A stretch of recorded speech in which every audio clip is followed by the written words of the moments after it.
Hi guys, आप लोग को और एक न्यू ट्रैवल में स्वागत है। हम अभी खाने पे बैठे हैं।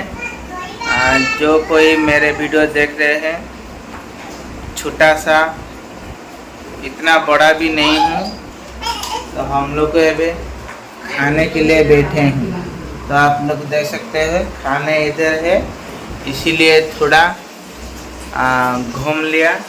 इधर एक बच्चा भी है, बच्चा आ रहे हैं और थोड़ा देख के जा रहे हैं। खाना क्या क्या है आप लोगों को मैं दिखा रहा हूँ, तो आप लोग देख सकते हो। ये भात है, ये कलर का बड़ा है, मांस का कसा है, ये जो अंडा का सब्जी, चिकन का सब्जी, समझ गया। इधर देखो, एक तो बच्चा बैठा है, खाने के लिए बैठा है।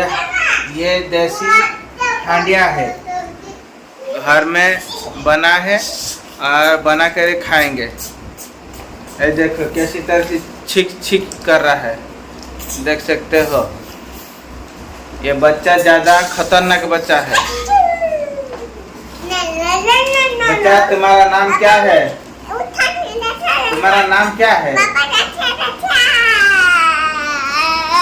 ये बच्चा पागल हो गया है, इसलिए देखा होता है।